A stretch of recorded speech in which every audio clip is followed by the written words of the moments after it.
で自分も結構、ね、バレンティーノのすごい可愛がってた感じもあったのでね、レースが終わった後に一緒にスクーターで走り行って、ここでこういう風にブレーキングしながら走った方が速いぞとか、ここはこういう風にテイクアウトするといいぞ、テイクオフするといいぞとか。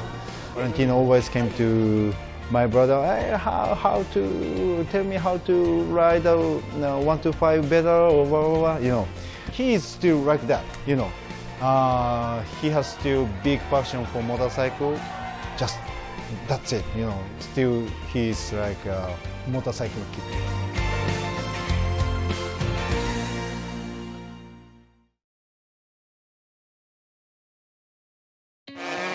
Valentino Rossi, a 125cc world champion a couple of years ago. He'll move up to the 500cc class, the premier class in Grand Prix racing, with 2 world titles, including the 1999 250cc World Championship. It was a special moment of my career because I arrived from 250 and in 2000 I have the chance to ride the 500. That is the 500 two-stroke is a sort of mythologic bike for all the riders. I want to win the championship, be sure to win the championship before jumping 500. So I had the offer of Honda. That was a great offer because at that moment the Honda was the best bike. But I want to be sure to be a world champion in 250. And after from that moment we move to the 500. I take all the team from Mick Duan. That some guys are still with me now. Because in that year, in '99, Mick had an accident in Jerez, so when they finished his career. So this was very good for me because with the Jeremy and all the guys, I had a team with a lot of experience.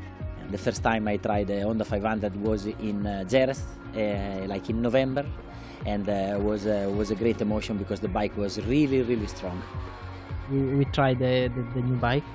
And we make a very good lap time, more fast than the race best time, and we have a very good test.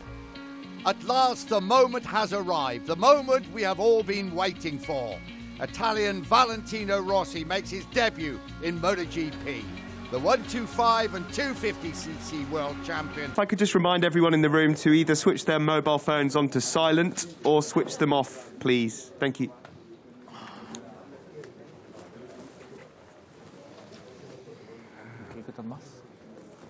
Mask, no mask. No mask. No mask, no? No masks. Where distance is enough.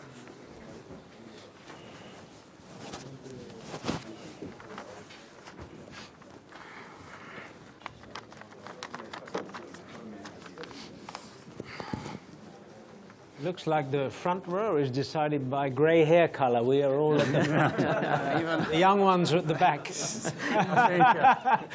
Massimo borderline. Shinichi-san and me, leader, with grey hair. Okay, ladies and gentlemen, welcome to Circuit Ricardo Tormo for the final round of the MotoGP World Championship. And as has become tradition, it's the annual Team Managers Press Conference where we analyse how things have gone over the 2021 season. With us today, we have Paolo Ciabatti, Ducati Corsa Sporting Director. To his right, Lynn Jarvis, Managing Director of Yamaha Motor Racing and Team Principal of Monster Energy Yamaha MotoGP Team. Just to the left of Paolo, we have Shinichi Sahara, Project Leader and Team Manager of Team Suzuki X-Star. And then on the back row, centre, is Alberto Pooch, HRC Team Manager. To his right, Mike Leitner, Red Bull KTM Factory Racing Manager. And to Alberto's left, Massimo Rivola, CEO of Aprilia Racing. Gentlemen, first of all, thank you very much for taking out some time of your busy schedules. And good luck for this weekend. Paolo, we're going to start with you, if that's okay. First of all, congratulations on the Constructors' Championship this year. It was an interesting battle for the Riders' title. Ultimately, Pecco just missing out there. How would you analyse the season so far? It seems that the 2021 Ducati has been rolled out at every circuit, has a great base setting, and much improved in many ways. Plenty to be pleased about. Yes, actually, we're pleased about the winning for the second consecutive year of the Constructors' Championship. I think this year also, in a more normal championship on 18 rounds, is even is even better for us to have achieved this result. It has been so far the best season ever for Ducati in terms of podiums. We scored 21 podiums, which is the highest number ever since ever we were in MotoGP. The best other result was 2007 when we won the championship with Casey, and we had 18 podiums. So with Casey and with Loris Capirossi. We won 6 races. We did 10 pole positions. There always been a Ducati in the first row, and I don't remember last time that this happened. So it has been successful. I think winning with 3 different riders, being on the podium with 5 riders, shows that our bike is very competitive. We still maybe struggling a little bit on a few circuits, like Sachsenring, for example, and maybe even Assen is not perfect for us. But all in all, we're happy. And obviously, shame for Ducati that we were not able to fight until Valencia with Fabio. But Fabio did a fantastic season, made almost no mistakes, and he deserved to win. But we are confident that we will be there next year and trying to bring also this title back to Bologna. Paolo, you have even more bikes on the grid next year. You have a great roster as well, because it was a big change this year with so many new riders coming in. How proud are you of your acquisitions, the riders that you've brought in, and the changes made to the bike? Because once upon a time it used to be a case of Ducati was only about speed, and it certainly doesn't seem to be the case anymore. Well, actually, we made a big change from last year to this year. We promoted, if we can say that, Pecco and Jack from the Pramac Racing team to the factory team, and we kind of invested in new young riders. So actually the oldest rider in the Ducati rostrum is Johan, who is just 30. So happy because the results are showing that I think we made the right choice and we went in the right direction. So we also have some new riders coming on Ducati next year. Well, having eight bikes on the grid is for sure a challenge on the logistics side, but we did already in the past when we had not only Pramac, but we had also Avintia and Aspar. So we know how to handle it, and having many of the most promising young riders on a Ducati is very good for us, for our future. Thank you very much, Paolo. Thank you. And we now come to Lynn Jarvis. Lynn, a huge congratulations on claiming the MotoGP Riders' title, your first since Jorge Lorenzo in 2015. You must be so delighted with the progress that Yamaha have made and this particular achievement in a season that has been, certainly off-circuit, quite busy. Yeah, of course, we're super happy with the result. You know, that's what we're all here for at the end of the day, is to try to win the Riders' title. That's the one that really counts and the one that's remembered in the years to come. So, you know, we are very friendly competitors on and off the track. So it's part of the game. But no, obviously super happy. It's been 5 years without winning a Riders' title, so that's great. I think Fabio indeed ran a close to perfect season. You know, he did a bit of a Joan Mir. He got the title and then crashed out at the following race, unfortunately, last weekend, which is finally what was the decisive factor that allowed, let's say, Ducati then to take the deserved Constructors' Prize. There's still the team's prize up for grabs, but it's going to be pretty tough to get that. We're 28 points behind, with one race to go, but never say never. In this world, you see how the results, for instance, in Misano, they ended up with 0 points. And then in Portimao, we ended up with close to 0 points, you know. So things can change so quickly here. It's highly competitive, but it feels really, really good to have another Riders' title under the belt. Lynn, there were some turbulent times a few years ago where Yamaha were trying to wrestle back their status, as it were, in MotoGP, but there has been a big change that's gone on behind the scenes, the motorcycle, the rider lineups as well. What are you most proud of in that aspect? What have been the biggest changes to get you back in the picture again?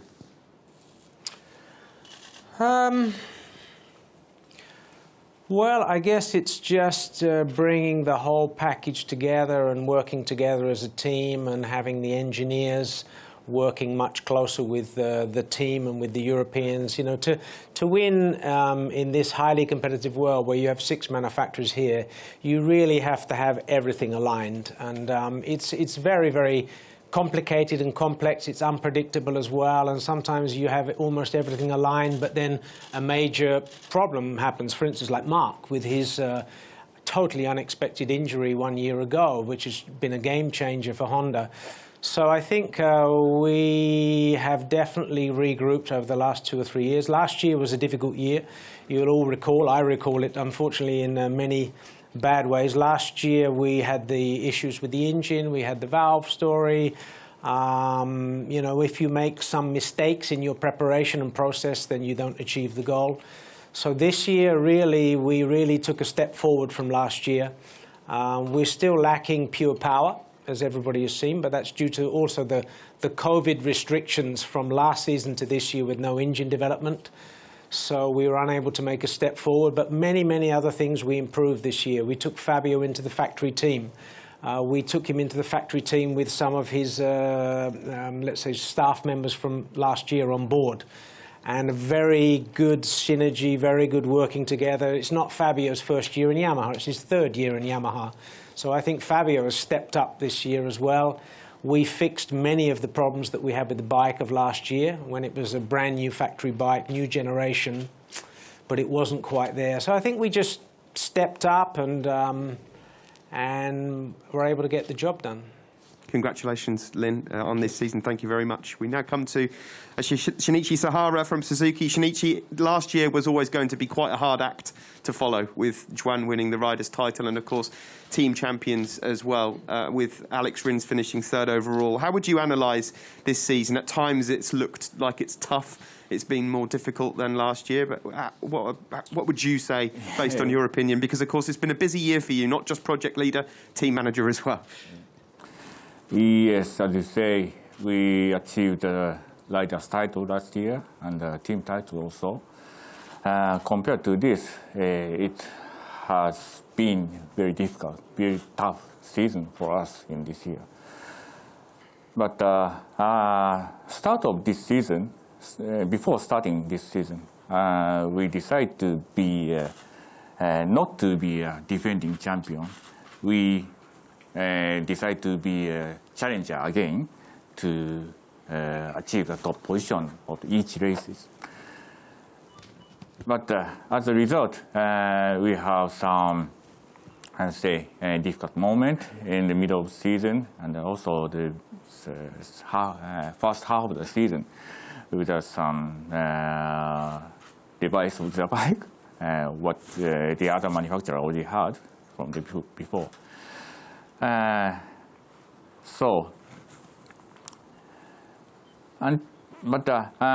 Luckily, fortunately, we had 2 strong riders still. Juan is very consistent still, and he has speed.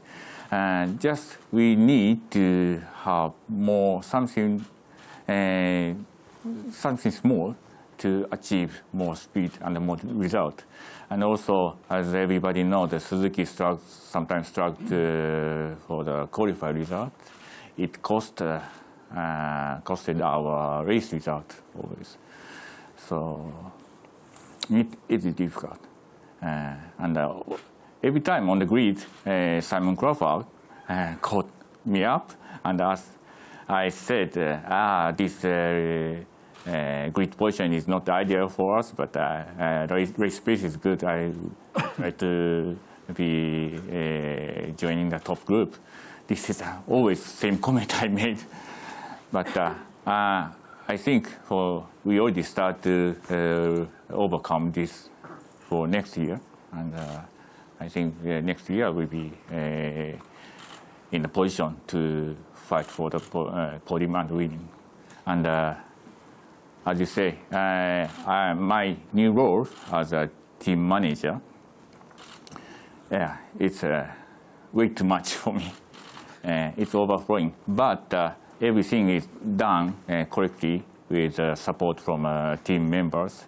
And I'm really satisfied with that area.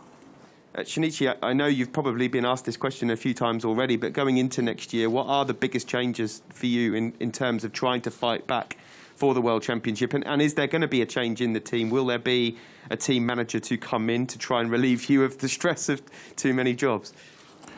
Yes, I'm trying to make a new structure for next year to invite a new team manager from outside. And this is now fixing. Maybe I can say this is the final stage to fix. But at this moment, I cannot say anything about this. Okay, Shinichi, thank you very much indeed. We're now going to go over to the back row and centre stage, Alberto Pooch, HRC team manager. Alberto, it was always a tough year because of Mark's injury from last year, his steady return, but there's been some success.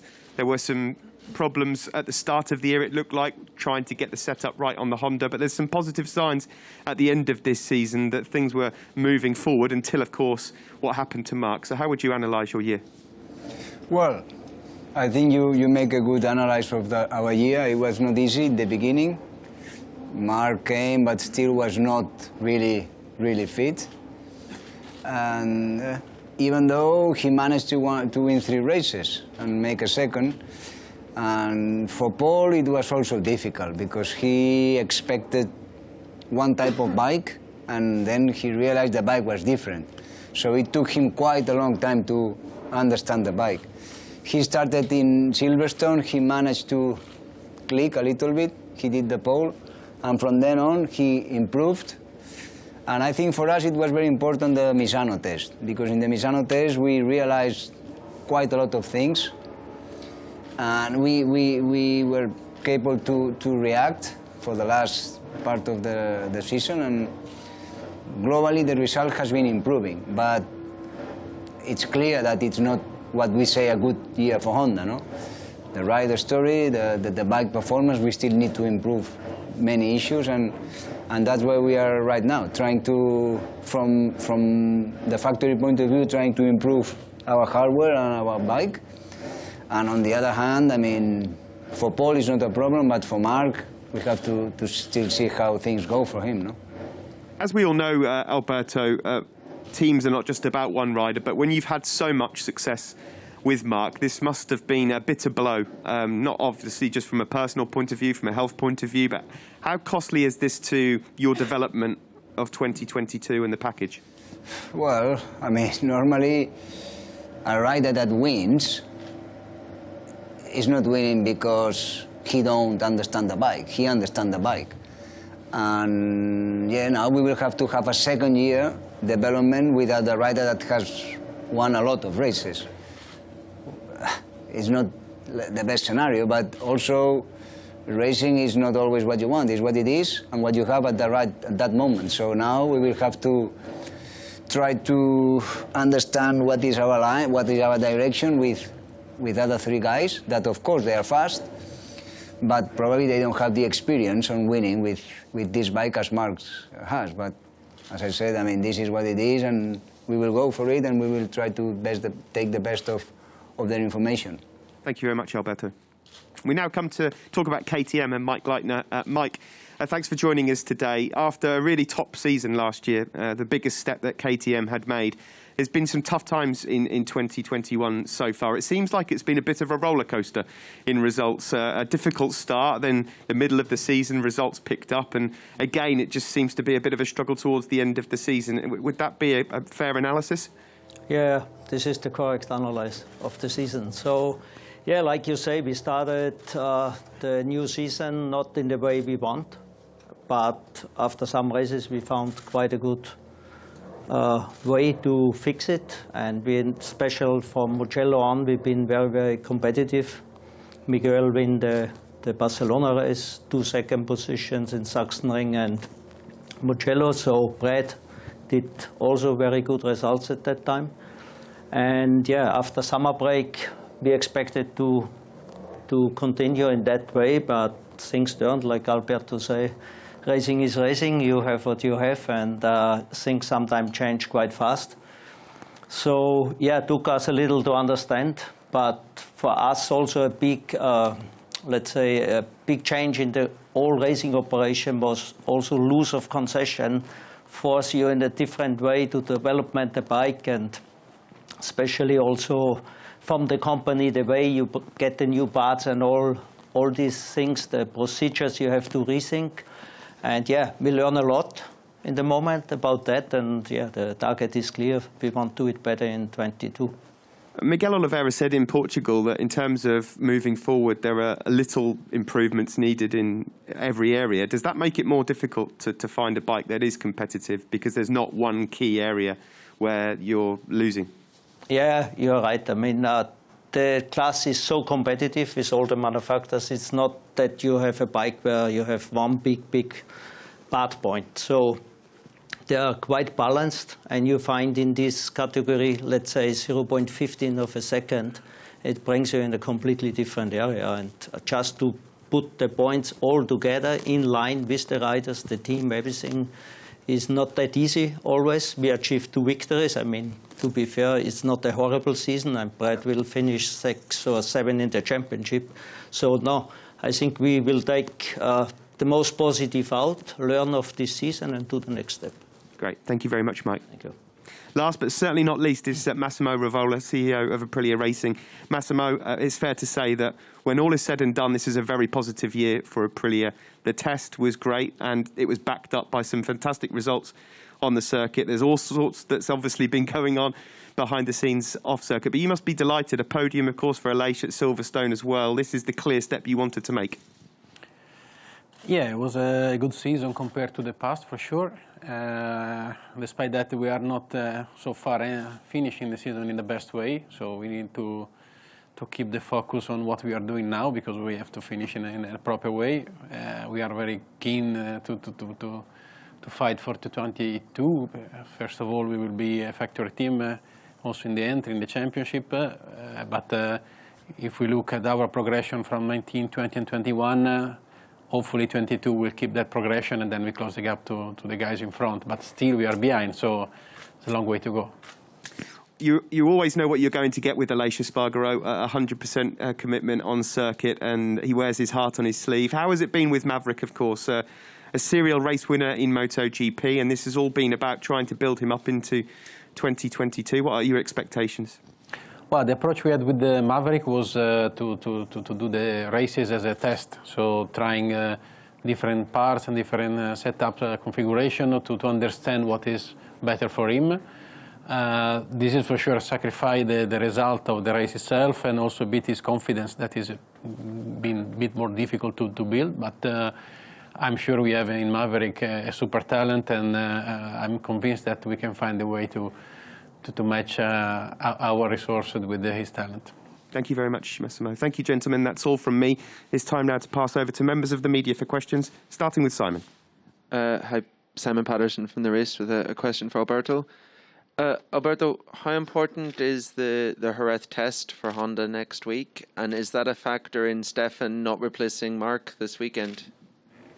Well, the test is very important, I think, for everyone. I mean, we had a test in Misano, and normally you try things, you go back. I mean, engineers went back to Japan, and now what we asked for should be tested in Jerez. So I think Jerez test is, for all manufacturers, probably the last opportunity to bring a package for Sepang. No? Before it was here in Valencia, now it's in Jerez.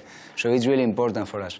Regarding Stefan, I mean, Stefan was going to test in Jerez next week, and we just thought it was not necessary that, I mean, it was not possible to make him come here to race. Matteo Aglio from La Stampa in GP1. I have a question for Sahara-san.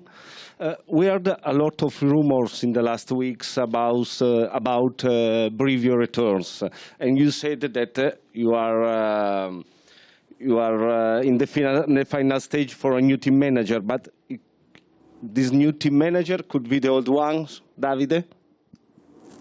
Yeah, Davide is still my good friend. I sometimes speak with him in telephone, even in the race weekend.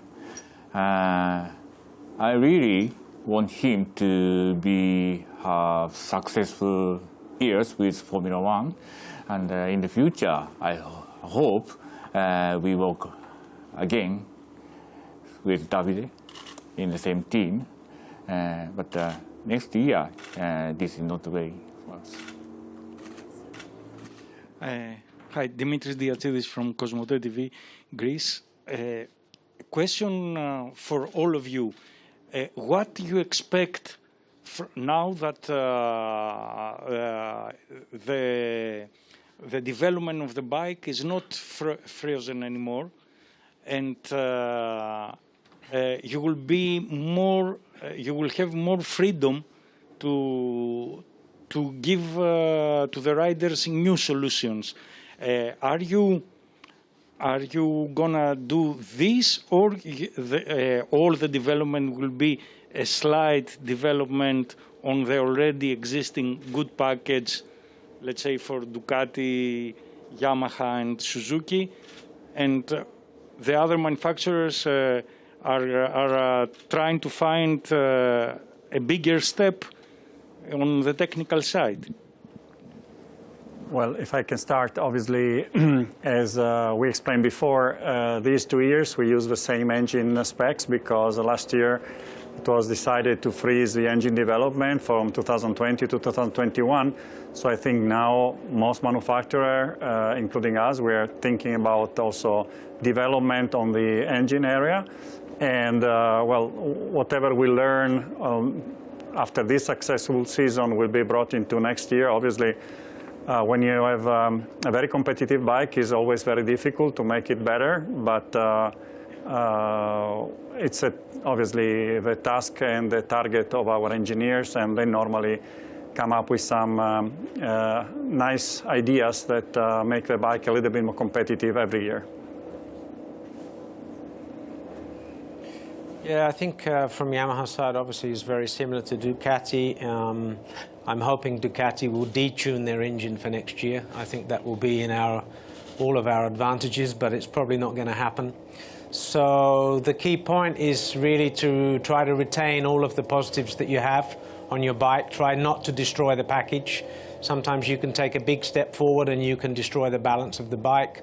So I think in our case, it will be an evolution of the basic bike and the package, but clearly we need to work on the horsepower and the top speed, which can be a combination, I think, of engine, aerodynamics, electronics. So this will be where we will try to focus, just to correct the weaknesses. Our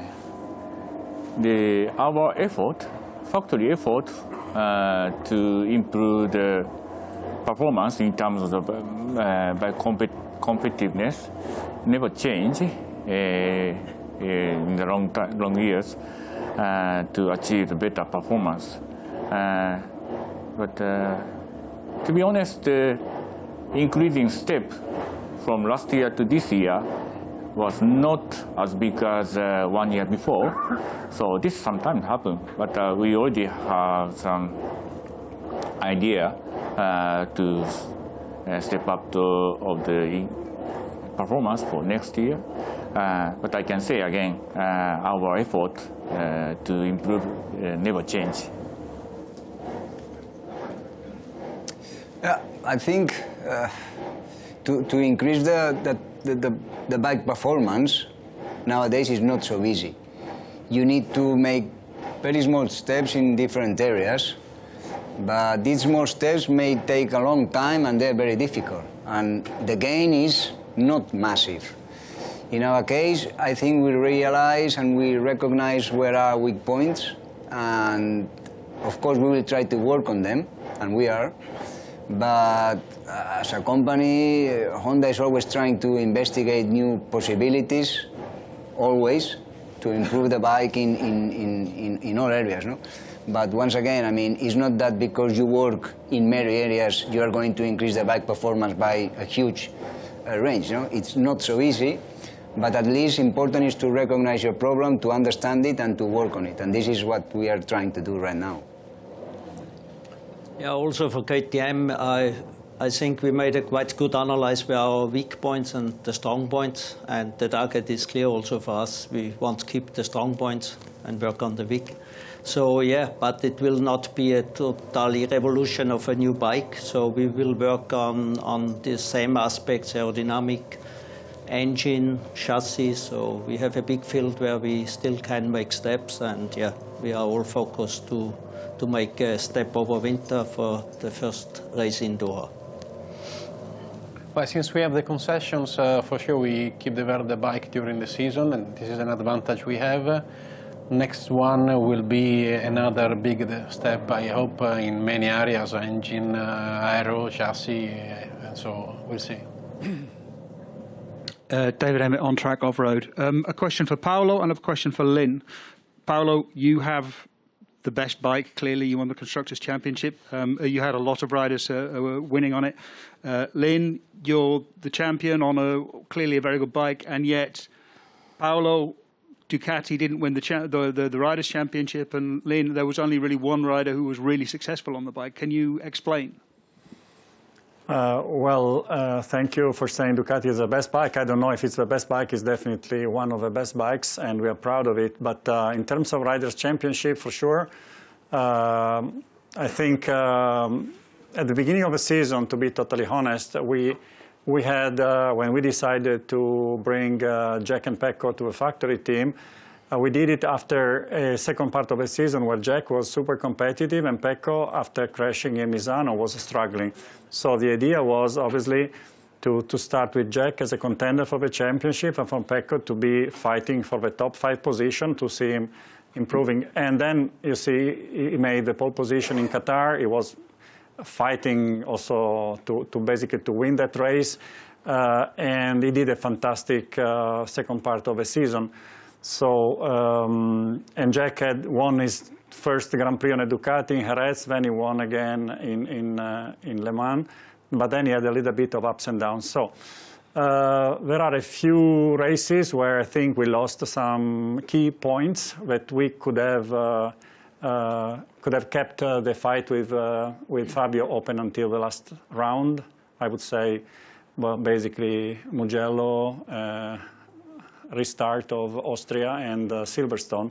So, you know, obviously we didn't, I do think we lost the championship with the crash in Misano because it was like all in. We needed to win, and I think Pecco was doing a fantastic race. I think at that time also Mark had decided that he would be happy with the second position, but obviously then Pecco crashed, made a small mistake, and then it was over. But yeah, I think we're satisfied. We think we have the riders to be able to be really trying to win the championship next year, and that's what we're going to do. Yeah, from Yamaha's side, you know, we were basically, you know, to try to sum it up, I think we were 1 up, 3 down this year. So when we started the season, we had better expectations of our complete package of riders. You know, we had obviously Viñales and Fabio on the factory team. And then, you know, with Valentino being there also on the satellite team with Frankie, was you know, a great package of riders. But as the season unfolded, I mean, it started incredibly strongly, certainly for the factory team this year, because we won the first 3 races. Maverick won the first race, then Fabio won the second and the third race. So, you know, we were clearly on a roll, on a mission. We'd corrected our problems of last year, and we could see that this could be a good championship. Now, Fabio's championship continued to evolve in a very, very positive way. He didn't, in the races where he struggled, he didn't lose everything. You know, he always managed to gain points. He won 5 races so far this year. So I think there's no doubt that I think everybody in this room would agree that Fabio clearly deserved to be champion with his season. On the other side, obviously, we had problems because Maverick was inconsistent throughout the year.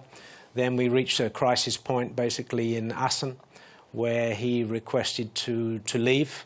You know, he was not happy. He wanted to leave and to move on.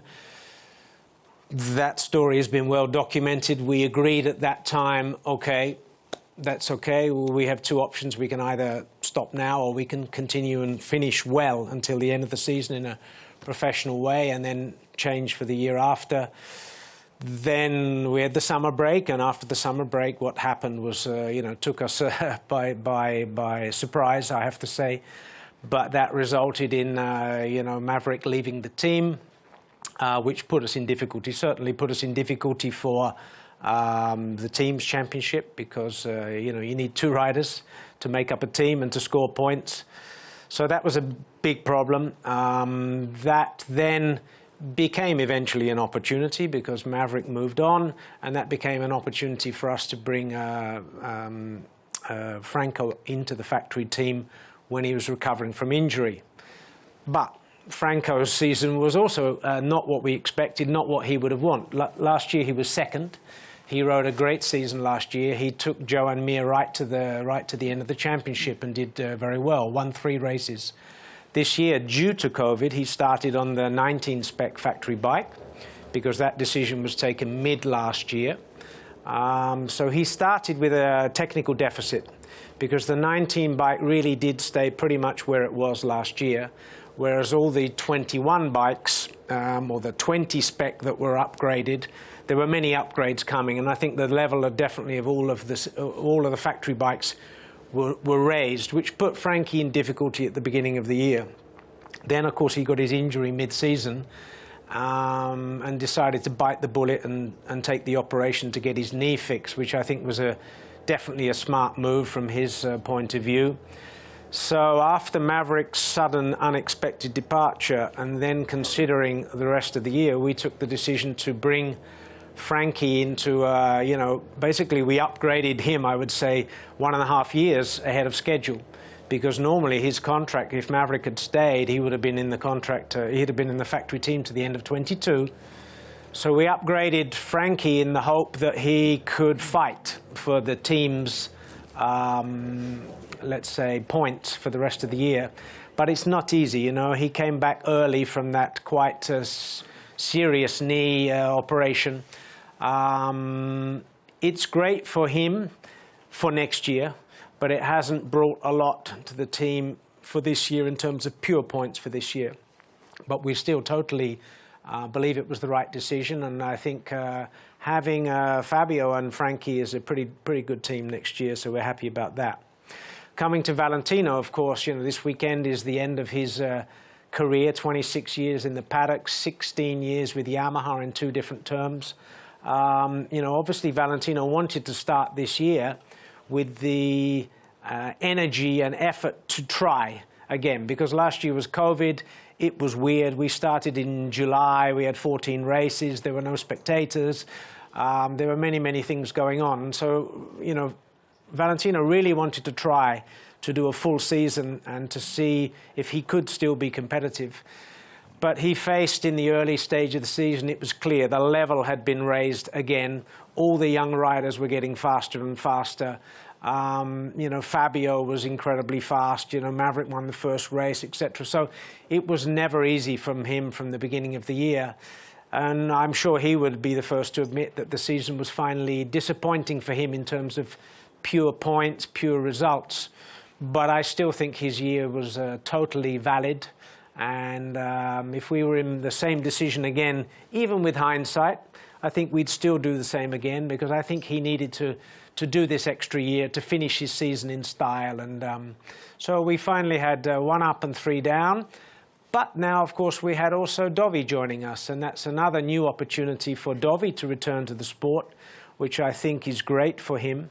Dovi's been multiple times second in the championship in recent years. He started this year on the old bike, on the, let's call it the slow bike. But I think next year he'll be on a 22 spec bike. The experience he's got this year will put him on a better place next year. So I'm really happy with next year as well. But it's been a bit of a weird year for us. Giovanni Zamagni from Moto IT Italy. I have a question for Lynn Jarvis. Ciao, Lynn. Ciao. From outside, it's a little bit difficult to understand why Ramon Forcada is not yet with, not again with Franco Morbidelli. You can explain to us your choice? Thank you so much. Yeah, sure. Obviously, you know, while Frankie's been with Ramon, they have forged a very good relationship. There's a lot of respect there. But when we gave Frankie, let's say, the opportunity to step into the factory team, which he took, again, we took him ahead of schedule. Last year, we took from the Petronas team, we took both Fabio and 4 guys from the crew. So when we were able to negotiate and get the permission also of the Sepang Racing team to take Frankie ahead of time, we didn't want to completely destabilize that team. So part of the deal was that Frankie could move. We would take care of him in the factory team, but we would leave the rest of the team untouched, because you know, they also need stability. The satellite team, they build up their own asset, they build up their own skills and experience, and Ramon Forcada is very important in that team. So that's the reason why we decided and we only offered to take Frankie. You can come, but the deal is like this. But that said, I think it's going to be fine for him, because we have a very strong group of people that will take care of Frankie. And we're changing, you know, his crew chief for the back end of this year has been Silvano, of course. But Silvano will return to the test team next year, and we've taken Patrick Primer, who is a former Öhlins technician, worked a lot with Jorge and a lot with Maverick in the past. So we are fully confident that Frankie will have a good package around him next year. Oriol Puigdemont, motorsport.com. My question is for Alberto. Regarding Marc, what's Honda's position at the moment? If it's just a matter of wait and see how he can recover, and if that's the case, how much margin Honda has before having to make a decision for the precision test? Thank you. Well, for the precision test, we have no chance. It's in 4 days. This is clear. Our position is I mean, unfortunately, this thing happened, and when these things happen, I mean, there's nothing we can do as a factory, just wait. And this is what Honda is going to do. I mean, we understand the value of this rider, his potential, and I mean, I think it's nothing that we have to try to explain Marc's skill. So Honda will keep on working, trying to find a bike for next year, and when the time comes, when he's ready, we will give him the bike that we think is our best selection of all the parts that and all the info we recollect from the other riders. So there's nothing special we are going to do but wait until Marc is back and fit. Yes, Manuel Pesino for Motosprint Italy and Riding Sport Japan. I have a question for Mike Leitner. Mike, you hired this season or some weeks ago engineer Sterlachini, a former important engineer in the Ducati racing department. What did he bring into the KTM garage? Yeah, we hire Fabiano. He's a very experienced guy on the racing world, you know. So many years working for Ducati, and yeah, actually he was looking for a job. And mainly he will be the technical leader in the house in KTM. So he will coordinate all our operation, the test team, and also development direction with all the engineers there. So yeah, we think we did a good move, and let's see the outcome. And I have another question for Lynn. Lynn, going back to the Viñales crisis, okay, would you do anything different you have done? Because I imagine as a manager, this must have been the most difficult situation you have been in.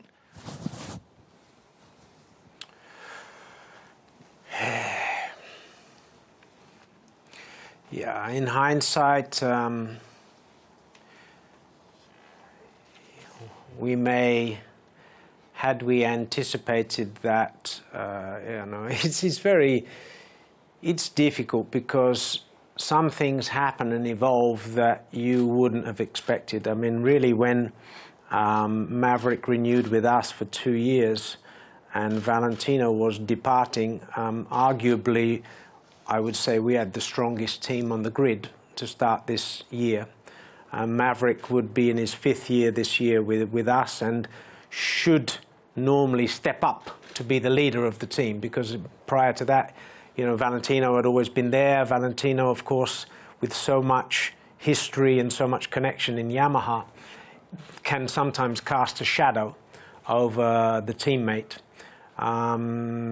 So he started really, really well. So, you know, if you'd have asked me the same question in when was it, March or April, when we were in Qatar, I'd have said, no, I'm totally convinced we made the right decision, and he made the right decision.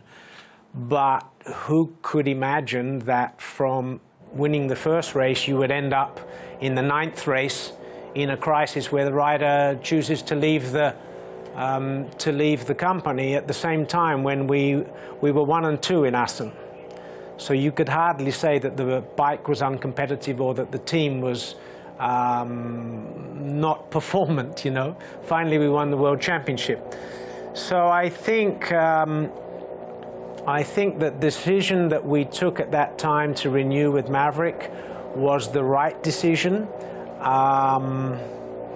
And it's so difficult to, you know, if we could all make decisions based upon future guarantees, we would all be very rich and wealthy and probably not here. But it's not so simple like that. Some things catch you by surprise. It was difficult to deal with at the time because it's completely unprecedented. I'd never been in that place before in mid-season like that. But that said, I think we all managed it in the best way possible finally, and we are quite comfortable with the package we have going forward. Hi. Hello. Hi, Adam Wheeler from On Track Off-Road. Sorry, Lynn, another question for you. Apologies to everyone else as well. Lynn, in your point of view, how did Fabio deal with all the turbulence around him and still keep up the same level of performance, particularly around the Assen time and when everything was kicking off with Maverick? Yeah, remarkably well, as you know, the results really show. He is anyway somebody that is full of positivity and energy and focus, and he is quite light, I would say, you know. Last year he was a little bit more sensitive to the issue. Maybe he was frustrated last year. Even though he won 3 races the year before, he had his own ups and downs. But honestly, he managed the situation remarkably well. He was not fazed at all with what was going on the other side of the garage. And, you know, I think most of us that have worked with champions would know that that is a skill of a champion. Skill of a champion is to be able to block out everything else, be able to focus on your job, on your mission, and not let other things influence him. And he did a great job this year to do that. Niki Kovács from Nemzeti Sport Online and Motor Review Hungary. 2 questions. First for Paolo and Sahara-san. The contracts will end for all of the riders, if I'm not mistaken, at the end of next year. In the past, we could see the negotiation during the summer break, but it was a long time ago. Now we see already contracts till the end of 24, stuff like that. What's your approach, not losing the rider, when to start to negotiate? Maybe you already have started, so what's the plan, to wait and see the results? Well, as you said, most of the riders' contract we have are ending at the end of 2022. In some cases, we have some options for renewal of a contract. So I think basically the idea is to start figuring out a little bit the ideal setup for our team or teams in the first half of, after a few races next year. So I think we already have some ideas, but obviously it's always good to see how the new season starts and then maybe use the options you have in the contract. Wouldn't it be better to do 2 years contract at least? Well, actually, all the contracts we had were mostly 2 years, except Jack, which has 1+1, which is in the end, but normally we have 2 years contracts. Yeah, for our case, it's similar to Ducati. We have only 2 riders, and both riders have the contract until the end of the 22, 23, end of next year.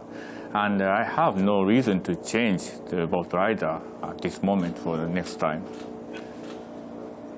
And the question to Alberto, completely different topic. Yesterday, Valentino mentioned us that he has all his winning bikes, all the Aprilias, all the Yamahas, except the Hondas. And also he said that he had asked you to get at least the 500. Do you see any chance for that?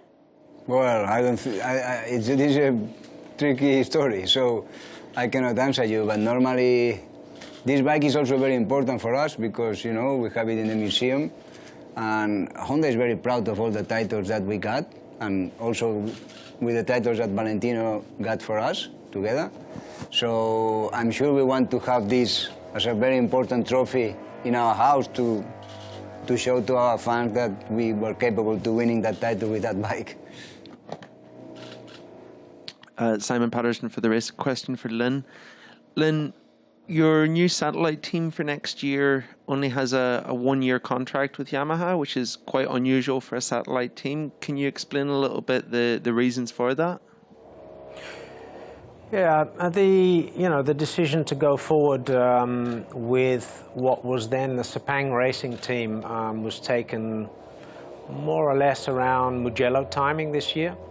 Obviously, at that stage, you know, this is the third year with the Sepang racing team this year, and that company was well established. It was part of the Sepang circuit. They had a big title sponsor. They had Moto2, Moto3 programs. So that was a clear kind of directional decision that we took. As, of course, we progressed with the development of the contract, things changed.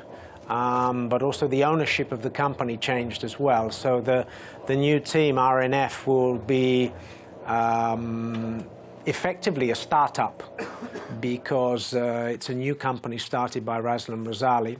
So in our corporation, I think as many companies are, you are anyway a little bit cautious with startups. We have company policies in place, and that prevent entering into a multi-year contract from the beginning with a company that is unknown. So of course we know several of the people in the company. This is one story, but it's still not the same. We need to see the proven track record as the company develops. So our intention is to decide within the end of June. So if everything runs well, we may continue into the future. But it's a little bit step-by-step corporate policy.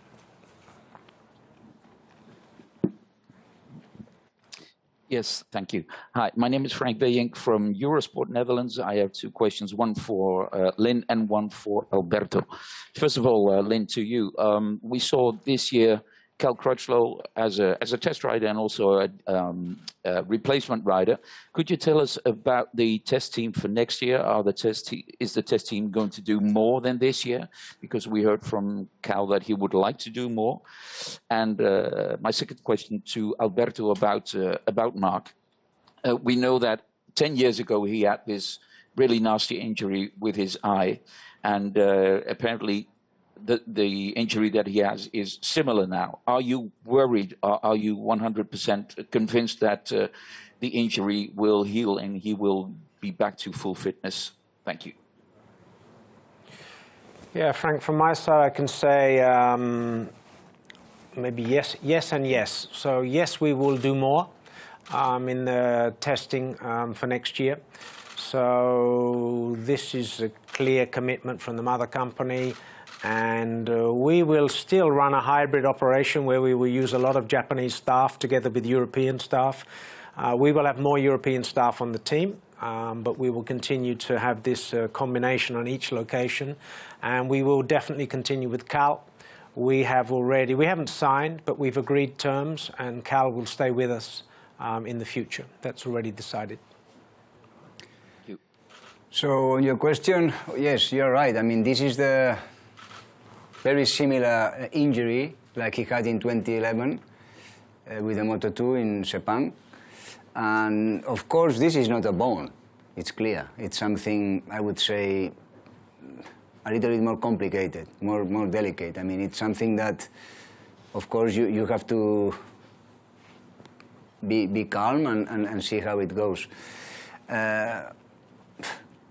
on the doctor's word, I mean, there is, of course, it's not so easy to know how a nerve can react or how the eye can react, but the doctor was positive, and he, of course, what mentioned more was that we have to be patient, because this is not like, okay, many riders, I mean, we crash and they put a plate and you race next week. This is more serious, let's say, and we'll need some time. So if I'm confident, I mean, of course I want to be confident. I'm not a doctor, but I hear what the doctor said, and of course we have to think positive.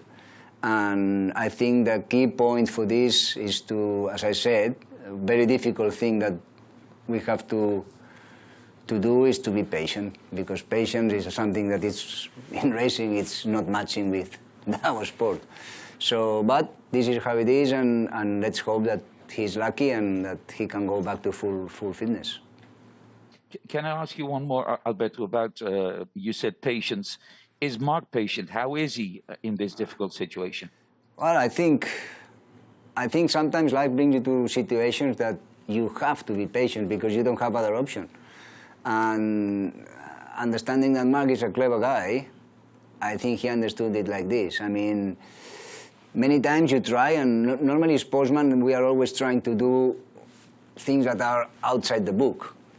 But when we are talking about the vision, I think, of course, he is going to be patient and will take the attention for this situation he has right now with a lot of calm, not like if we were talking about a wrist or an arm or something different. Thank you very much. Thanks. Hi guys, Lewis Duncan from Autosport. I have a question, just the one question for Lynn, Paolo and Alberto. Obviously, Valentino's retiring at the end of this weekend, and there's been a lot of talk recently about how MotoGP will be going forward into the post-Rossi era in terms of, you know, how it's seen with fans and its popularity. I just wanted to get your guys' opinion on how you see MotoGP going into the future. Of course, you guys have got a lot of exciting young talents in your team. I just wanted to understand how you feel about MotoGP going forward into this new era. Thank you. Yeah, maybe from Yamaha's side, obviously we spent 16 years with Vale, which has been a great part of his career, and we've seen the value of him to the sport. We've all seen that, but also to our brand. He's been, he's been really, I would say, a cherished icon and asset to our brand. And we hope to take that forward into the future and keep our relationship with Valentino. That's what we want to do. As far as the sport goes, I think we all benefit, again, from the popularity that he's brought to this sport over all of the years. But all sports move on, you know, and you've seen it before, whether it being skiing or tennis or Formula One or whatever, you know. After the Senna years and the crisis there with the sad passing of Ayrton, Formula One continued, then the Schumacher, then in other, you know, you have legends, but the sport, at the end of the day, always moves on, and there's always young people coming. If you look at Formula One now, you have you have the existing icon, and you have the next generation coming up as well. There's some great young drivers coming on in Formula One. So we've been through maybe the Senna years, then we've been through the Schumacher years, and now we've been through the Lewis Hamilton domination. We had the Sebastian Vettel, but now look at the young guns coming up in Formula One, and they're fun, they're young, they're fast, and we have this crazy orange Verstappen movement at the moment, and that will probably carry that sport forward. And I think that will happen in MotoGP as well. We have tremendous racing, incredibly exciting in all three classes, and I think that the sport will continue to grow in the future. Well, I actually agree with Lynn. Having said so, I think Valentino is not replaceable in the sense that he was an iconic rider. I can only think about Giacomo Agostini in his years being so famous also outside the fan base that we have for racing. So for sure, it will be maybe not easy to attract the same kind of attention from spectators who were liking the sport because they were willing to see what Valentino was doing when Valentino was winning. On the other side, I think the competition on the track is so exciting. We have many young riders who are super fast. Every race is so much fun to watch. So hopefully people who came to see MotoGP because they wanted to support Valentino, they also realize that it's a nice show. Either you are on the track on a Sunday or you watch it on TV. It's a very good format. It's like 45 minutes of action, no pit stops, no strategies from the pits and so on. And it's very enjoyable also as a TV format. So we hope that with the new upcoming riders, we can keep the level of support from the fans at a similar level. But Valentino will be missed. Well, I think more or less the same as what they said. I mean, the sport itself is very, very thrilling. And I think motorbike racing, it has always been very special in the way that you can feel the riders really battling. And it's a sport that is really, really exciting for everyone. Obviously, in the history of this sport, there has been many great riders. Valentino is one of them, but there have been a lot of super riders. And also it's true that life goes on, and generations keep coming coming through. And I think all the people that were important in racing will always be remembered.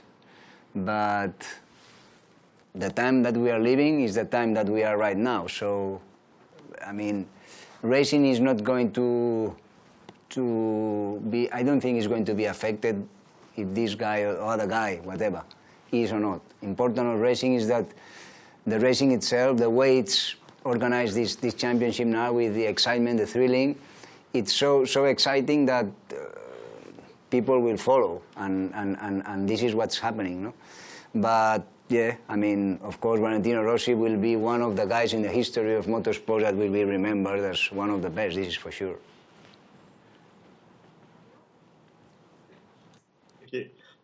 Daniel Herrero from speedcafe.com in Australia. Two questions for Paolo, both regarding Jack Miller. Firstly, Jack, as you've mentioned, has been, inconsistent this year. What is he missing that he needs to be a more consistent performer? And secondly, regarding Jack, what is the reason for him continually being on 1+1 deals? No, I will start by answering the second question. It's not that he's constantly on 1+1 deals. It's just sometimes the timing. We decided to sign Jack around May last year when it was lockdown, COVID. We didn't even know if the 2020 season was about to begin and when. But at that time, we decided, okay, we want to secure Jack. But with the visibility we had at that time, without even knowing if there would be a championship in 2020, we decided that,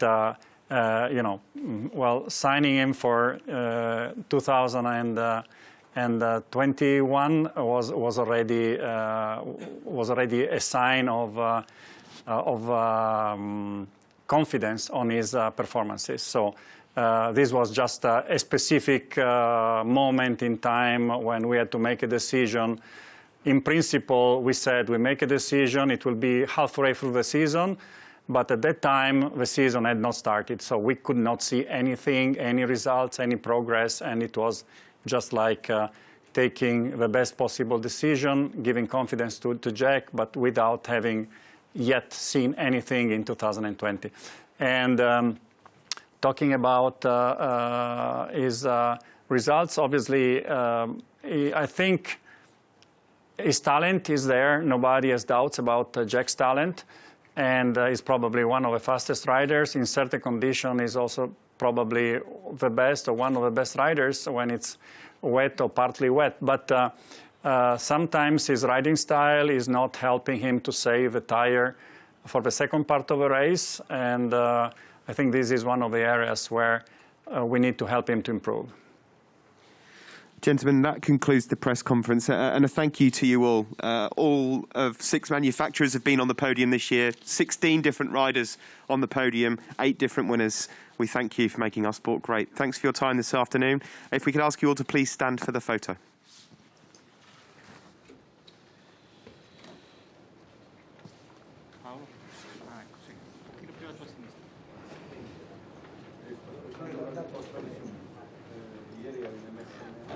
Watching me, please. Please. Thank you. Thank you.